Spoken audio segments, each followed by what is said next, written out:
Before that, I thought I would read this little piece that I actually put up on my Facebook page, and a lot of people say, oh, this is one of the best things you ever wrote. Go figure. And it's called Tales from the Road. Between October and December, I went to 47 different cities on a book tour. And so this is one of the stops that I'm writing about.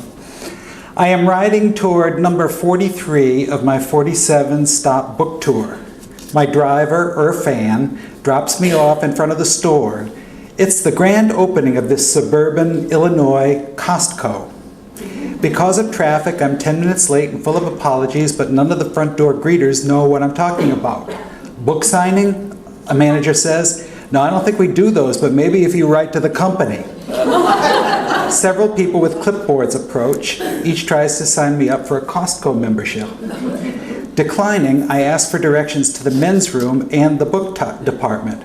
I have my priorities after all, and at 63, peeing is first. One of 3 employees knows where the bathrooms are located. Nobody knows where they keep the books. The restrooms are sparkling clean, brand new. I flush, wash, put my hands under those dryers that sound like they're powered by an airplane engine, those types, those new ones. And then I wander the store. It is approximately the size of Delaware. 15 minutes later, I find the books.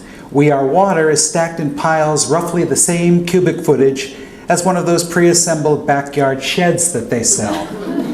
Next to my book is Bill O'Reilly's book, Killing Jesus. And if my cubic footage is a shed, his is a 3-car garage. I sit on the chair, and it is so low that I can there's a table with Sharpie pens on it, a poster of me on an easel, and a chair.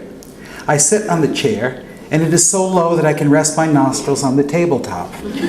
I grab 8 copies of Killing Jesus, stack them on the seat, and I sit back down. Much better. People stream by, confused or wary as they stare at me.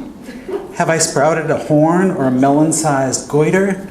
Has a ferret climbed on top of my head? Well, think positive, I tell myself. You've run out of toothpaste. You can use the GPS on your phone, find the health and beauty department, and buy some before you leave.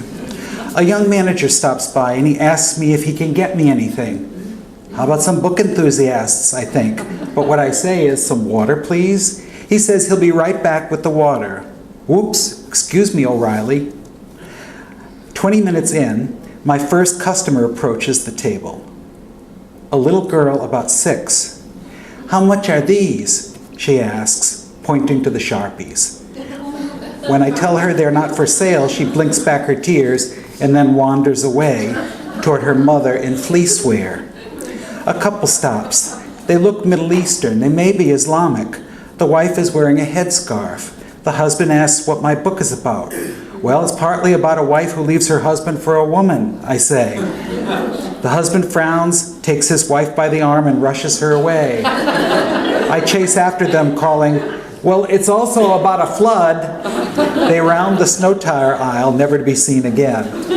And then 2 women arrive who have actually driven to the store to meet me and get their books signed.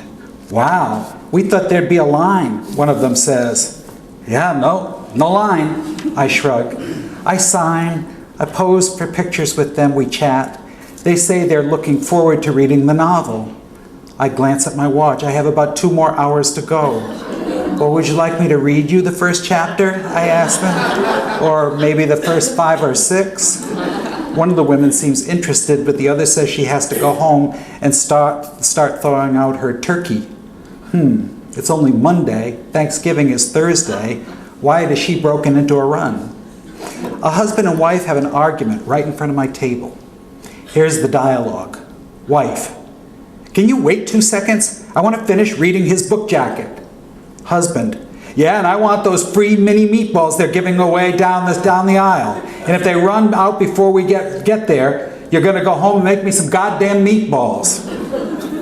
And then a nerdy-looking boy with glasses and a faux hawk, aged 10 or 11, asks me if I wrote all those, pointing to the hundreds of copies of We Are Water. Every damn one of them, I say. He tells me he hates reading. I tell him his haircut looks kind of stupid. And that they're giving away free meatballs 2 aisles over. He says he hates meatball and Game Boys, I say. Oh my God, oh my God, oh my God. You're like my favorite author of all time. An alternative-looking young woman says, this apparently has nothing to do with a book purchase. I do honor her request and sign her hand. For the last 25 minutes of my assigned time, I converse with a guy who says he's a police detective who always wanted to be a writer. You're living my dream, he says. I want to tell them that on book tour, I ran out of underwear and clean socks 2 days ago, and that I had to eat M&Ms out of the hotel vending machine for dinner the night before, and that he is living my dream to be able to leave this goddamn Costco and go home.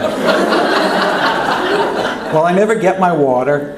I find the toothpaste aisle, but I don't really think that I need a 30-pack. Exiting, I am asked by a half a dozen more people if I want to sign up for a Costco membership. Outside, it's snowing, freezing cold. I have forgotten my scarf inside, but I'm afraid I will never be able to find the book section again if I go back. Irfan drives up. I get in the car. Well, how was it? He says. Great, I say. They were giving away meatballs. And Sharpies. Here, have one. It's on me. Well, thank you.